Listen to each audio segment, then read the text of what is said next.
Welcome to Sports Tonight on this beautiful Wednesday. I'm sports producer Scott Pennyman, up here for the first time in about a week. Had a little vacation, and look, during that whole vacation, I was watching plenty of sports. I was looking to see what was kind of going down with everything. There's been a lot going on the last week or so. So look, I'm just ready just to get to it, right? So, very first thing here, Carson Beck, a few days ago, he was named a starter. He was named a starting quarterback for UGA. And so today was the first time since he was named a starter that we had an opportunity to listen to him and speak. And he got out there and really just talked about how grateful he is to become the starter. He's been at UGA for 4 years now. He had a chance to sit for some years, really watch Stetson Bennett go out there and do his thing, win a couple national championships. And now he takes over the reins of a Ferrari. He takes over a team that has won a couple national championships consecutively. So, he hit the podium today and he really talked a lot about, much of the press conference was him just really being happy that he had been named a starter, just how long the journey had been, how all his friends and everyone was just so happy that he was named the starting quarterback for the best team in the country, for number one team in the country. So there's a lot of responsibility that goes along with that. I would say kind of yes and no. So obviously if you're the starting quarterback for a two-time defending national champion, there's obvious pressure that goes along with that because you want to be as good as the last guy. Stetson Bennett obviously had a very decorated career, got drafted in the 4th round by the Rams. So, yeah, it's really hard to sort of back that up. But at the same token, when you think about what the offense is at the University of Georgia and just how they're so loaded around him in the backfield. There's a lot of guys that can run the ball. We'll sort of talk about a little bit more about that in a moment as far as guys in the backfield. But just think about, what's their wide receiver.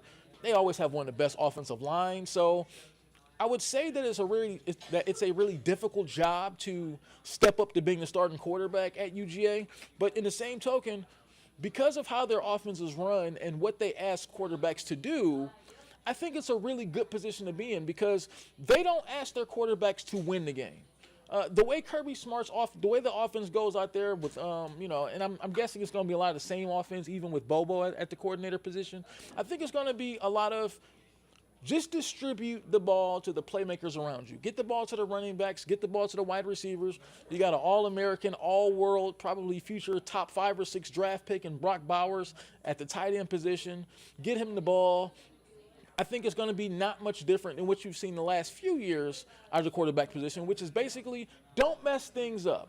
Don't try to be cute. Don't try to be a superstar. Don't try to be a hero. Just get the ball where it needs to go. Get the ball out of your hands. Get the ball in the hands of playmakers and watch them go. So I think when you look at it from that aspect, sort of with Carson Beck, he's in a prime opportunity here to shine and to be able to show what he can do because he's going to be very well protected within that offense just because of the kind of weapons they have. Now, it does make me wonder, too, when you think about the state of college football, and I thought about this when he was named a starter, when you think about the state of college football, most of these guys who are backups, especially at a school like UGA, these guys are 4- and 5-star prospects, too. So when you think about Brock Vandegrift, the guy who he beat out for this job, he's the number 2.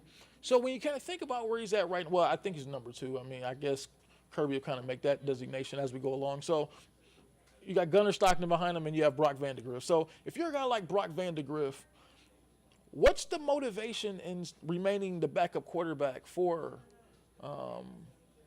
Carson Beck? When you kind of think about it, it makes all the sense in the world for some of these guys to transfer, right? Which is why I think a lot of these universities wait as long as they do to name a starting quarterback because I think they understand too. It's a business. It's a business from the school standpoint. It's a business from the player standpoint. It has to be. I think if the schools are going to be all about business, the players also have to be all about business. So if a guy beats me out for a starting position, like in the case of Brock Vandegrift, I would think you have to transfer. Especially when you consider Raiola coming in next year, best number 1 player in the nation, he may have an opportunity to start as a freshman, right? So I just think when you think about where he is as far as his career, it's probably not beneficial to stay at UGA. Yeah, he's going to get some playing time. I mean, because they're going to beat a lot of people 65-0 this year, especially when you look at their schedule. I think they're going to have a lot of games where they're going to blow a lot of teams out. So Vandegrift is going to get some time. He's going to play all that. Cool. But I think as far as him being the guy, as far as him being a starting quarterback, I just think that it's a good chance that's not going to happen. Not just with Beck at the starting quarterback position this year, but when you look at Raiola coming in next year from Buford, well, I guess through Buford via Arizona where he was, he's the most highly touted quarterback in the country. He's probably going to fight for a starting job next season. So if I'm Vandegrift, I got to wonder, where's my playing time going to come? When is my time going to come? I don't know. I mean, so I think, look, if you're at a school like UGA and you're a backup quarterback, you could probably go somewhere else and start with no problem. I mean, he could probably go right down the road here to Georgia Tech. Look, I don't know what they got going on at the quarterback position right now down there. I know they had guys fighting for the job too. But you mean to tell me if a guy like Vandegrift was to transfer to Georgia Tech that he wouldn't be the guy, that he wouldn't be the starting quarterback for the next few years? I'm just saying, So to me that makes perfect sense. But look, it's that young man's future.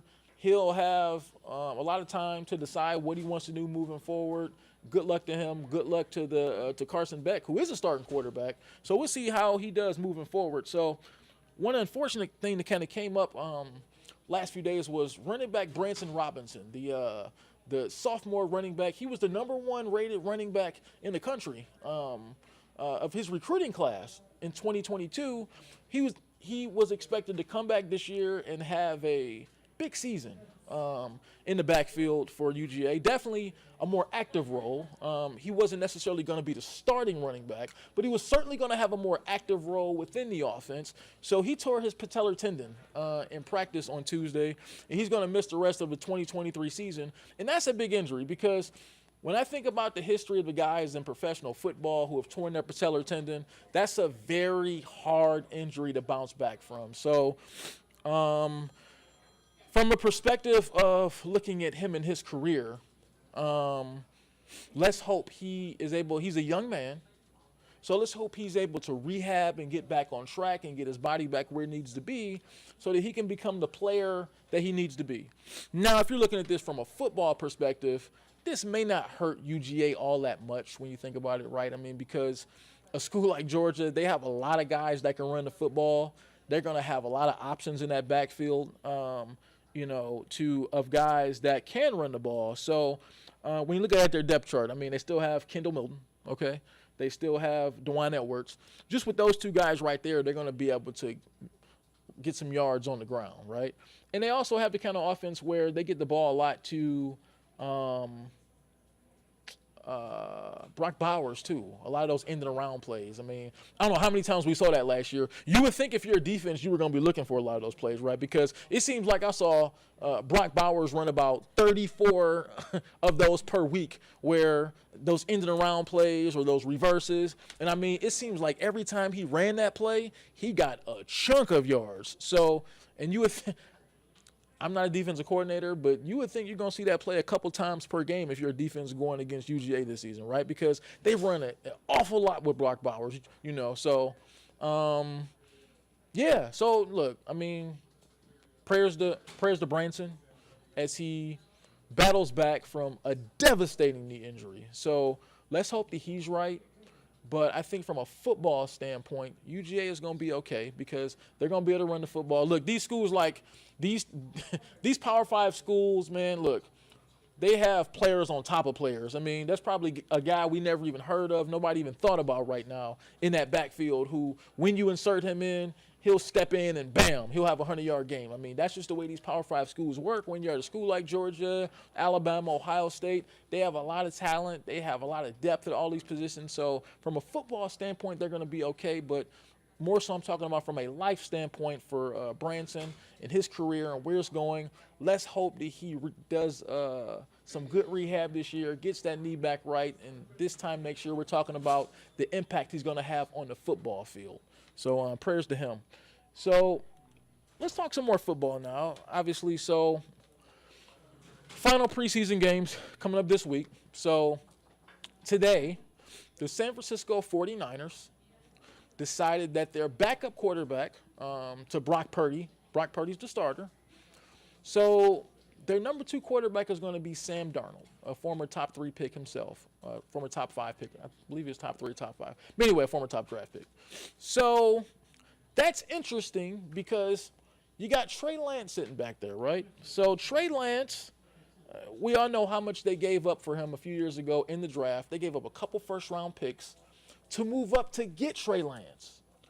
Lance started a couple games last season before he got hurt for the season, went on IR, and guys hate getting hurt, not just because it hurts to get hurt, right, physically, but it hurts your standing on that team because when you go down, you're going to give that next guy behind you an opportunity to shine.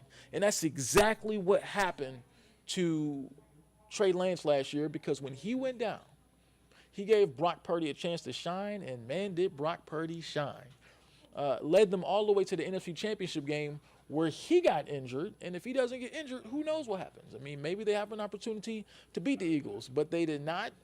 But what it did was Purdy kind of solidified his standing as the starting quarterback in San Francisco. So really coming into this training camp, there was no question who the starting quarterback was going to be. I think everyone knew it was going to be Brock Purdy.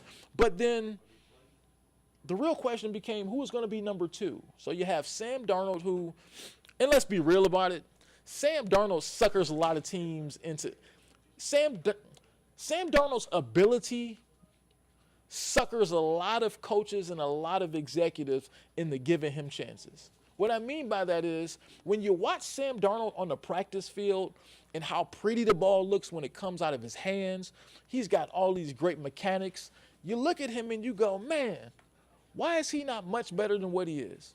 Well, it's because he doesn't have it between the ears, and that's probably the reason why he struggles as a quarterback. So I think Kyle Shanahan, with as good as he's been with a lot of different quarterbacks throughout the years, thinks that if you put his ability to coach with some of the attributes that Sam Darnold has, I think he thinks that Darnold could be a more than capable number 2, but maybe even a number 1 if he has to be, just with his ability.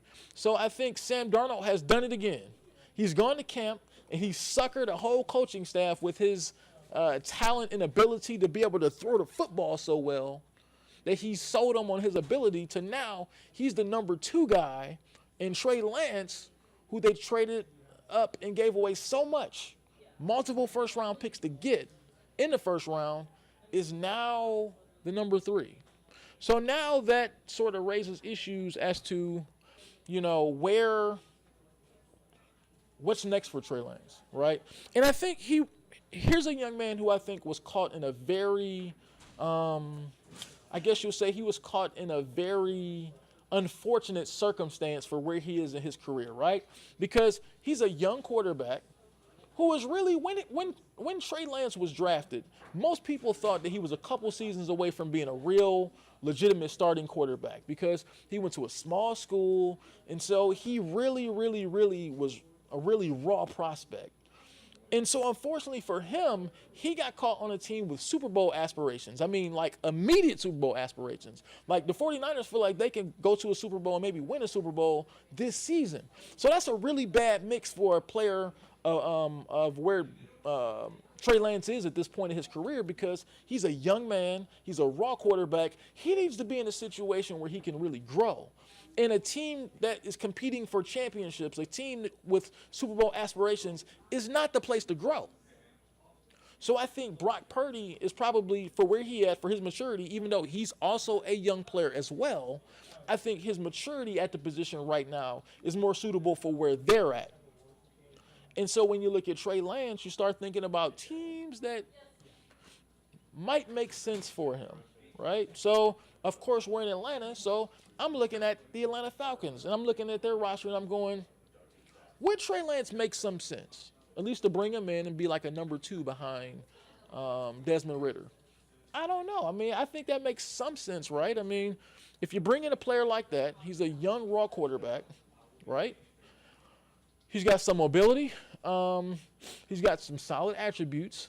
And I think if you're a team like the Falcons and you have Desmond Ridder at quarterback, if that doesn't really work out, most teams then go back to the draft and they go look for, kind of maybe like their own quarterback, the groom and everything like that. But what a cool option Trey Lance would be, to basically be a player who was just drafted a couple years ago, who was a top 3 pick a few years ago. And maybe he may be, sometimes you put different guys in different situations, you get different things out of them. So I think maybe if you take a player like him, put him in a situation more like what the Falcons have right now, which is a team that's probably not really expected to really compete for a Super Bowl. I think if the Falcons become a playoff team this year, I think they'll be thrilled with where that ends up at. But let's say they struggle. Let's say Desmond Ridder has struggles and he maybe doesn't look like the answer. What a fallback a guy like Trey Lance might be. I mean, a young quarterback who has elite sort of prospect ability that maybe just needed a breath of fresh air, a new situation, a new coaching staff, and maybe just a little bit of time to be able to develop. So I think teams will go back. They'll sort of see where Trey Lance is at right now, see where their quarterback situation is at, and really just see what makes sense. But I think, when you look at the Falcons' perspective, it may be something. I'm not saying they should go all in for Trey Lance or give up whatever, but I think that it's something that they should maybe take a look at. That's all I'll say. Because I think he is a young man with some ability, and I think maybe he could beat something one day. Who knows? If he gets himself in the right situation. So, last real topic here. So, and I don't even know how to even jump into this one. So, ESPN First Take coach Stephen A. Smith says he got a text message early this morning at 5:45 a.m. from none other than Michael Jordan. Probably, definitely in my opinion, the greatest basketball player who's ever played the game. And so he had a response to Steph Curry a few days ago claiming that pretty much it's him and Magic being the best point guards of all time. He thinks that he is the best point guard to ever play ahead of Magic Johnson. And so I guess that was such an intriguing topic that His Airness, Michael Jordan, decided to chime in with Stephen A. Smith and basically send him a text. Now, what Michael was doing up at 5:45 in the morning thinking about Steph Curry, I have no idea. That's a whole nother story, right? But he sent Stephen A. text message basically saying Magic Johnson, without question, is the best point guard to ever play. But Steph Curry, without question, is the greatest shooter to ever play the position. And see, so here's what I'll say real quick. So I do believe that Magic Johnson is probably still the greatest point guard to ever play the game, right? But I think you're doing a disservice when you call Steph Curry, when you sort of limit him to being the greatest shooter who's ever played the position. Because Steph Curry is more than just a great shooter. He's a great basketball player all around, and he was pretty much the foundation for a Golden State Warriors team that won 4 championships over a 7-year span, kind of had their own little dynasty there. And he was the driving force for all those championships, right? So I know people will say, look, they had Kevin Durant. He was finals MVP for a couple of those. Kevin Durant was just as good. But look, they won 2 championships without Kevin Durant. They won 2 with him, but they also won 2 without him. And one of those, which was in 2022, Steph was the finals MVP for. So Steph has won a couple championships without Kevin Durant. Kevin Durant hasn't done a thing without Steph Curry. So I have no problem calling Steph Curry the driving force for 4 NBA championships in Golden State. So now let's break down the aspect of him. Like I say, he's been the foundation of that dynasty. He's a great all-around player. He averages a lot of points. He averages a good amount of rebounds for a point guard of his career. And he averages a lot of assists. I mean, just when you look at Steph Curry's career so far, he's way more than just a shooter. You know, let's look up some of these numbers here. Now, look, I love Michael Jordan. Make no mistake about it. Michael Jordan, like I said, I believe he's the greatest player to ever play basketball, without question, right? But I'm going to have to, I don't disagree with his opinion for Magic being at the top, but I do disagree with him calling Steph just a shooter, right? Because when you look at Steph's career numbers, we're looking at a guy over the course of his career that has averaged 29 points a game. Well, no, he's averaged 24 points a game. I'm sorry. He's averaged 24 points a game for his career, 6 assists, and almost 5 rebounds. That sounds like a very well-rounded player to me. So I just feel like you're doing a disservice when yes, without question, he's the greatest shooter to ever play. But when you start thinking about the best point guards to ever play, I think he has a legitimate argument. Now, I'm not putting anybody over Magic right now. I mean, 5 NBA championships in 11 seasons. When you think about winning in basketball, there are very few people who are better winners than Magic Johnson. When you think about what he did over the course of his career and how often he won and the kind of leader he was and the kind of player he was. Now, a lot of people count Steph out because they'll go, well, where he liked to shoot the ball and everything like that, but, he didn't distribute the way Magic did. But, look, they played in different eras. Magic played in an era where most point guards played like that. They were distributors first, and they thought about their shot second. Steph Curry plays in an era where being able to shoot the ball is so important and being able to score the ball is so important. But more importantly for Steph Curry, this man changed an entire era of basketball, right? So basically now in basketball, if you're a guard who can't shoot the ball from the outside, you're basically worthless.